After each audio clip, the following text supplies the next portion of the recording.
আসসালামু আলাইকুম বন্ধুরা, আশা করি সবাই সুস্থ আছেন। বন্ধুরা, গত 15 দিনের যুদ্ধে আমেরিকাকে এমন নাস্তানাবুদ করেছে ইরান। ডোনাল্ড ট্রাম্প এখন অস্ত্রের অভাবে ইরানের বিরুদ্ধে যুদ্ধ বন্ধ করতে বাধ্য হয়েছে। ডোনাল্ড ট্রাম্প সম্পূর্ণভাবে পিছু হটেছে। মধ্যপ্রাচ্যে থাকা 38টি মার্কিন ঘাঁটিতে এমন তাণ্ডব লীলা চালিয়েছে ইরান, ওই ঘাঁটিগুলোর বেশিরভাগই পুরোপুরি ধ্বংস হয়েছে এবং বেশ কয়েকটি ধ্বংসের দ্বারপ্রান্তে চলে গেছে। শুধু কি তাই, ইরানের বিধ্বংসী হামলায় 200-রও বেশি মার্কিন সেনা ওপারে চলে গেছে। 650 জনেরও বেশি সেনা আহত হয়েছে। এমনকি 11টি মার্কিন যুদ্ধবিমান এবং 17টি মূল্যবান ড্রোন ধ্বংস হয়েছে এমন দাবি করেছে আইআরজিসি। আর এই 15 দিনের ইরানের হামলায় আমেরিকার $27 বিলিয়ন ক্ষতি হয়েছে। তার মানে ডোনাল্ড ট্রাম্প কতটুকু মাইনকার সিপাই পড়েছে যে ইরানের উপরে হামলার হুমকি দিয়ে শেষ পর্যন্ত গত 3 দিন ধরে ইরানের উপরে কোনো হামলাই সে করেনি। এদিকে নিজেকে গুছিয়ে নিয়ে ইরানের উপরে সর্বশেষ ভয়াবহ হামলার প্রস্তুতির জন্য পাকিস্তান, কাতার এবং ইরাকের হাতে পায়ে ধরে ইরানের কাছে একের পর এক 10 দিনের যুদ্ধবিরতির প্রস্তাব দিচ্ছে ডোনাল্ড ট্রাম্প। কিন্তু ইরান বলেছে আমেরিকা সম্পূর্ণ পরাজিত হয়ে গেছে, এখন নিজেকে বাঁচাতে আবারও যুদ্ধবিরতির নাটক করতে আসছে। আমেরিকার সাথে কোনো ধরনের চুক্তি হবে না, কারণ তারা বেঈমান। এদিকে গত 3 দিন ধরে আমেরিকা হামলা বন্ধ রাখলেও ইউক্রেনকে লেলিয়ে দিয়েছে ইরানের উপরে, যাতে ইরান ইউক্রেনকে নিয়ে ব্যস্ত হয়ে পড়ে। আর এদিকে আমেরিকা আবারও যাতে সব প্রস্তুতি শেষ করতে পারে, কাস্পিয়ান সাগরে রাশিয়া থেকে অস্ত্র নিয়ে আসা ইরানের জাহাজে হামলা চালিয়েছে ইউক্রেন। এতে একজন ইরানি নাবিক নিহত হয়েছে। এরপরেই ইরান চরম ক্ষেপেছে ইউক্রেনের উপরে। ইরানের পররাষ্ট্রমন্ত্রী আব্বাস আরাকচি হুমকি দিয়ে বলেছে, ইউক্রেনকে শাস্তি না দিয়ে আমরা বসে থাকব না।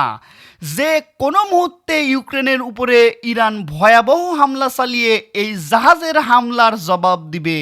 তার মানে ইউক্রেন এই যুদ্ধে জড়িয়ে পড়েছে এবং এই যুদ্ধের আকার আরও বড় হয়ে গেছে।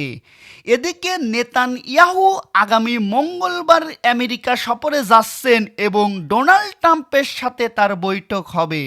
যুদ্ধ নতুন করে শুরু হবে কি হবে না, নেতানিয়াহুর এই সফর এবং এই বৈঠকের পরেই ঠিক হবে। আগামী শনি অথবা রবিবারে ইরানের উপরে ভয়াবহ এবং চূড়ান্ত হামলা করার সিদ্ধান্ত নেওয়া হবে নেতানিয়াহুর সাথে ট্রাম্পের বৈঠকের পর।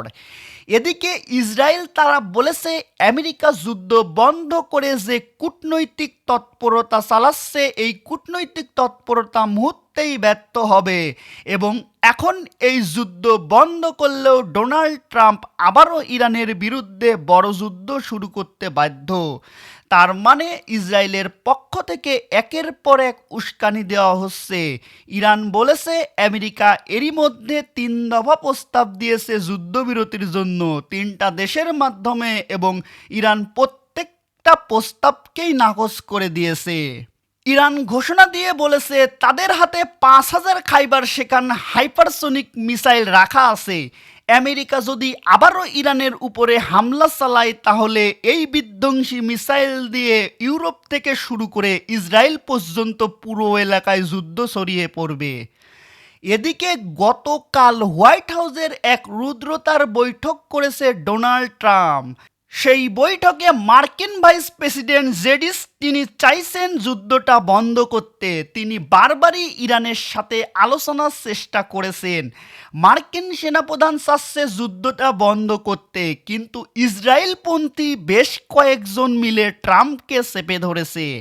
যেভাবেই হোক ইরানকে মরণ কামড় দিতেই হবে, অর্থাৎ যুদ্ধটা আবারও শুরু করতেই হবে। ইরান বলেছে যে কোনোভাবে আমরা যুদ্ধবিরতিতে আর যাব না। এদিকে সৌদি আরবকে পেটানো শুরু করেছে হুতিরা বলেছে যদি পরবর্তী সময়ে ইয়েমেনের আর কোনো আক্রমণ হয় তাহলে সৌদির একটা তেল ক্ষেত্রও আর অবশিষ্ট থাকবে না। সবগুলোকে একেবারে পুড়িয়ে জাহান্নাম বানিয়ে দেওয়া হবে। ইরান এবং ইয়েমেনের হামলায় একদিকে যেমন সৌদি আরবের তেল রপ্তানি বাধাগ্রস্ত হচ্ছে, অন্যদিকে সবচেয়ে বড় বেকায়দায় রয়েছে কুয়েত। ইরান বলেছে যদি আরেকবার হামলা করার চেষ্টা করা হয় তাহলে কুয়েত দখল করে নিতে পারে ইরাকের ভিতরে থাকা ইরানপন্থী বিভিন্ন মিলিশিয়া গ্রুপ। কুয়েতের রাজতন্ত্র উচ্ছেদ করা হতে পারে এবং কুয়েত থেকে ইরানের ভূখণ্ডে আর কোনো হামলা যেন না হয়। যদি হামলা হয় তাহলে কুয়েতকে চরম পরিণতি ভোগ করতে হবে। এরকম হুমকির মুখে কুয়েত এখন পড়েছে বড় ধরনের টেনশনে। এখন তারা পাকিস্তানি সামরিক শাসক জেনারেল ওয়াসিম মুনিরের কোলে ওঠার চেষ্টা করছে। আমেরিকার কোনো এয়ার ডিফেন্সকে রক্ষা করতে পারেনি কুয়েতের তেল ক্ষেত্রগুলোকে। এখন কুয়েত পাকিস্তানের সাথে নতুন করে একটা সামরিক চুক্তির দিকে যাচ্ছে। আজকে কুয়েতের জাতীয় সংবাদ একটা নতুন বিল পাশ করেছে। সেই বিলে পাকিস্তানের সাথে আরও বড় ধরনের সামরিক সহযোগিতা চুক্তির ব্যাপারে কুয়েতের সশস্ত্র বাহিনীকে অনুমোদন দেওয়া হয়েছে। পাকিস্তানও সুযোগ বুঝে আরবদের পকেট থেকে কিছু টাকা বের করার চেষ্টা করছে। পাকিস্তানের দুর্বল অর্থনীতিকে শক্তিশালী করার জন্য পাকিস্তানের সামরিক শক্তিকে ব্যবহার করছে আসিফ মুনির। এখন পর্যন্ত যে আলোচনা চলছে তাতে কুয়েত পাকিস্তান থেকে ফাইটার জেট কিনবে, পাকিস্তান থেকে বিভিন্ন সামরিক সরঞ্জাম কিনবে। কুয়েতের নিরাপত্তার দায়িত্ব পাকিস্তান নিতে পারে। এখন পর্যন্ত পাকিস্তান একটা মধ্যস্থকারী শক্তি, কিন্তু পাকিস্তান যদি সরাসরি কুয়েতের পক্ষে যায়, আবার যদি কুয়েত থেকে আমেরিকা হামলা চালায় ইরানে, তাহলে ইরান কিন্তু এবার জবাব দিতে আর এক চুলো পরিমাণ দেরি করবে না। তো ট্রাম্প এখন যুদ্ধ থেকে পালাচ্ছে তার একটাই কারণ, তার পিছনে এই মুহূর্তে আসলে কেউ নেই। আরবরা তাকে বাঁচাতে পারবে না, আরবরা নিজেরাই বাঁচতে পারছে না। ইউরোপ আসেনি, ন্যাটো আসেনি, এবার আবারও একা হয়ে পড়েছে ইসরায়েল। ইসরায়েল এই যুদ্ধে এখনো জড়ায়নি, কারণ ইসরায়েল বুঝতে পারছে এই যুদ্ধে তারা জড়ালে আমেরিকার মিসাইলগুলো তাদের পিঠের উপরে এসে পড়বে। কারণ ইসরায়েলের জন্যই মূলত তার সবচেয়ে ভয়ঙ্কর মিসাইলগুলো ইরান এখনও জমা করে রেখেছে। আমেরিকাকে ভয় দেখিয়ে মধ্যপ্রাচ্য থেকে তাড়াবে ইরান, এটাই হলো ইরানের এখন মূল টার্গেট। ইরানের মূল টার্গেট হলো মধ্যপ্রাচ্যে আমেরিকাকে পঙ্গু করে দেওয়া, যাতে এখান থেকে আমেরিকা চলে যায়। ইতিমধ্যেই আল উদাইদ ঘাঁটি থেকে আমেরিকা সরে গেছে, আরও বেশ কয়েকটি ঘাঁটি থেকে তারা সরে যাচ্ছে। আমেরিকাকে এখান থেকে সরিয়ে দিলেই পুরো মধ্যপ্রাচ্যের কন্ট্রোল ইরানের হাতে চলে আসবে। আর ইসরায়েল পরমাণু বোমার মালিক হলেও ইরানের সাথে আর পারবে না, কারণ ইসরায়েল যদি নিউক্লিয়ার অ্যাটাকের পরিকল্পনা করে ইরানের ভিতরে, তাহলে 2 ঘন্টার মধ্যেই ইরানের হাতে পরমাণু বোমা চলে আসবে। কারণ ইতিমধ্যেই ইরান পরমাণু বোমা বানিয়ে ফেলেছে। বেশ কয়েকটি সূত্র থেকে আমরা এ খবর নিশ্চিত হয়েছি। আজকেও মার্কিন গোয়েন্দা তথ্য তারা বলেছে পূর্বের খামেনি পরমাণু বোমা না বানালেও বর্তমানে মোস্তফা খামেনি তিনি নিউক্লিয়ারের ব্যাপারে বেশ আগ্রহী। তো সব কিছু মিলে ট্রাম্প আবারও ইরানের কাছে হেরে যাচ্ছে, ইরান আবারও বড় ধরনের বিজয় লাভ করছে। তো বন্ধুরা, এদিকে আরেকটা গোয়েন্দা তথ্য ফাঁস হয়েছে আজকে। ইরানের উপরে একটা বড় আক্রমণের নির্দেশ ছিল ডোনাল্ড ট্রাম্পের। তো মার্কিন চিফ অফ স্টাফ অর্থাৎ সেনাবাহিনীর প্রধান, সেনাবাহিনীর মিস্টার ডেনকিন, সেই ডেনকিনকে সেই সেনাবাহিনীর প্রধান এবার সরাসরি ট্রাম্পের বিরুদ্ধে দাঁড়িয়েছে। তিনি বলেছেন, মিস্টার প্রেসিডেন্ট, এটা সম্ভব নয়। আপনি আলোচনার টেবিলে যেহেতু আছেন, আপনি আলোচনার দিকেই নজর দেন। কারণ আপনি বলেন আর না বলেন, মধ্যপ্রাচ্যে আমরা যে ক্ষতিগ্রস্ত হয়েছি, আমাদের যে পরিমাণ সেনা ওপারে চলে গেছে, এখন ইরানকে আমরা যদি বড় ধরনের আক্রমণ করি, তাহলে এটার যে পাল্টা জবাব আসবে, এটা আপনার কল্পনার চেয়েও বাইরে। অর্থাৎ ট্রাম্পের পক্ষ থেকে মার্কিন সেনাবাহিনীর প্রধানের কাছে আক্রমণের নির্দেশ গেলেও তিনি সেখানে নারাজ থেকেছেন। তিনি ইরানের উপরে আক্রমণে যাননি। তিনি সরাসরি বলে দিয়েছেন এই আক্রমণটি যদি ইরানের উপরে হয় তাহলে পুরো মধ্যপ্রাচ্যে যতটুকু টিকে আছে আমেরিকা সেটুকুও আর থাকবে না, কারণ ইরান এমন সব ভয়ঙ্কর মিসাইল প্রস্তুত করেছে সেগুলো সম্পর্কে আমাদের রাডার অর্থাৎ আমেরিকার রাডার প্রতিরক্ষা ব্যবস্থা আর্লি ওয়ার্নিং সিস্টেম তারা এখন আর কাজ করতে পারছে না। তাহলে এর জবাবে আসলে আমেরিকা আসলে কি পাবে? কারণ ইরানকে যতগুলো আক্রমণ করা হচ্ছে একটা আক্রমণেও ইরান দমে যায়নি, তারা পিছু হটেনি। এদিকে ডোনাল্ড ট্রাম্প আবারও চীন এবং রাশিয়াকে হুমকি দিয়ে বলেছে যে তারা যেন ইরানের সাথে এই যুদ্ধে না জড়িয়ে যায়। তার মানে ট্রাম্প এখন মনে মনে বা ভিতর থেকে ভয় পাচ্ছে যে যদি চীন এবং রাশিয়া এই মুহূর্তে যুদ্ধে জড়িয়ে পড়ে তাহলে আমার উপায় কি? ইরানকে তো আমি সামাল দিতে পারছি না, সেক্ষেত্রে চীন বা রাশিয়া যদি যুদ্ধে জড়িয়ে পড়ে তাহলে আমি কিভাবে সামাল দেব? তার চেয়েও বড় কথা, চীন এবং রাশিয়াকে মোকাবেলা করার মতো কোনো অস্ত্র এই মুহূর্তে আমেরিকার হাতে নেই। তো ডোনাল্ড ট্রাম্প চরমভাবে ব্যর্থ হয়ে যুদ্ধ থেকে পিছু হেঁটেছে। এটা নিয়ে নিউ ইয়র্ক টাইমস একটা প্রতিবেদন প্রকাশ করেছে।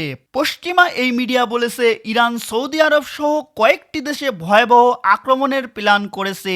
যদি আমেরিকা ইরানের উপরে আবারও হামলা চালায় তাহলে এই আক্রমণটা ইরান করবে। অর্থাৎ এই যে হুতিদের নামিয়ে দিল ইরান, তার পিছনে নিশ্চয় বড় এক ধরনের কারণ লুকিয়ে আছে। কাতার, কুয়েত, জর্ডান, বাহরাইন এই সমস্ত জায়গায় যে মার্কিন ঘাঁটিগুলো আছে সে সকল ঘাঁটির অবশিষ্ট কিছুই নেই। তারা নতুন নতুন ড্রোনগুলো আনছে, কোটি কোটি ডলারের যে ড্রোন সব খেয়ে ফেলেছে ইরান। প্রতিরক্ষা ব্যবস্থা সব খেয়ে ফেলেছে ইরান। ইরান আক্রমণ করলে আমেরিকা আর দেখতে পাচ্ছে না, কারণ আমেরিকার রাডার সিস্টেম এখন অকেজো হয়ে গেছে। তো মার্কিন প্রতিরক্ষা ব্যবস্থা এত দুর্বল হয়েছে যে ইরান টার্গেটে হিট করলেই এগুলো সাথে সাথে আঘাত হানছে। এছাড়াও চীন, রাশিয়া তারা কিন্তু ইরানকে স্যাটেলাইট তথ্য দিয়ে সাহায্য করছে। তাদের সিআইএ গোয়েন্দা যেখানে যাচ্ছে সেখানে টার্গেট করে ড্রোন অ্যাটাক করছে ইরান। তো এরপরে ট্রাম্প হতাশ হয়ে পড়েছে যে আসলে তার কিছুই করার নেই। এখন তার জন্য যে কোনোভাবে যুদ্ধবিরতি করে কোনো রকমে তার মার্কিন সেনাদেরকে বাঁচানোর কিছু যন্ত্রাংশ, কিছু যুদ্ধবিমান, কিছু অস্ত্রশস্ত্র সরিয়ে বিশাল ক্ষতি থেকে বাঁচাই হলো তার কাজ। এটাই হলো ট্রাম্পের এখন শেষ চেষ্টা। এবং আবারও অস্ত্রশস্ত্র নিয়ে এসে আরেকটা পাল্টা অ্যাটাক করার প্রস্তুতি আবার ট্রাম্পের মাথায় আছে। তো বন্ধুরা, এদিকে শেষ খবর হচ্ছে ফিলিস্তিন জুড়ে এখন ব্যাপক পরিমাণে ধরপাকড় চলছে। ইসরায়েলের মন্ত্রিসভার নতুন বৈঠক হয়েছে গতকালকে। সেই বৈঠকে ইসরায়েলের প্রধানমন্ত্রী নেতানিয়াহু, ইসরায়েলের যুদ্ধমন্ত্রী ইসরায়েল কাটস তারা ঘোষণা দিয়েছে পশ্চিম তীরে ফিলিস্তিনিদের বিরুদ্ধে সামরিক অপারেশন আরও বাড়ানো হবে। আরও বড় আকারে সামরিক অপারেশন চালানো হবে। পশ্চিম তীরের রামাল্লা, জেরুজালেম বিভিন্ন শহরে একের পর এক চেকপোস্ট বসিয়ে নিরস্ত্র বেসামরিক নাগরিকদেরকে গ্রেপ্তার করছে ইসরায়েল। পশ্চিম তীরে গতকাল রাতে দুটি মসজিদে অগ্নিসংযোগ করা হয়েছে। অসংখ্য বাড়িঘরে অগ্নিসংযোগ করা হয়েছে এবং মানুষের বাড়িঘরগুলো এখন ভেঙে ফেলা হচ্ছে। দুইজন ইসরায়েলি মিলিটারি অফিসার এক ফিলিস্তিনির হাতে নিহত হওয়ার পর পশ্চিম তীরে হামলা করার একটা ওসিলা পেয়ে গেছে ইসরায়েলি সরকার।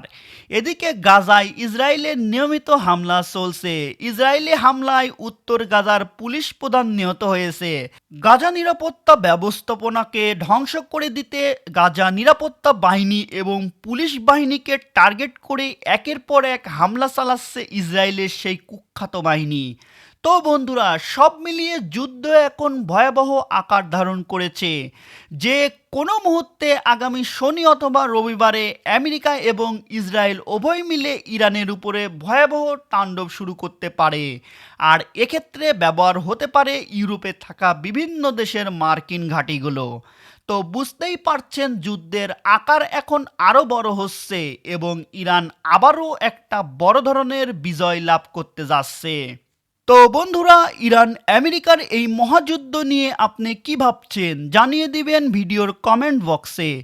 এবং আপনি কি ইরানের পক্ষে আছেন? যদি ইরানের পক্ষে থাকেন, ইরানের বিজয় চান, তাহলে অবশ্যই কমেন্টে লিখবেন ইরান জিন্দাবাদ, আমেরিকা এবং ইসরায়েলের পতন হোক। বন্ধুরা, আমাদের এই ভিডিওটি যদি আপনার ভালো লেগে থাকে তাহলে ভিডিওটিতে একটি লাইক দিয়ে চ্যানেলটিকে সাবস্ক্রাইব করে আমাদের এই ভিডিওটি আপনার টাইমলাইন এবং বন্ধুদের মাঝে শেয়ার করবেন। দেখা হচ্ছে পরবর্তী কোনো যুদ্ধের আপডেট খবর এবং খবরের বিশ্লেষণ নিয়ে। ততক্ষণে ভালো থাকবেন, সুস্থ থাকবেন। আল্লাহ হাফেজ।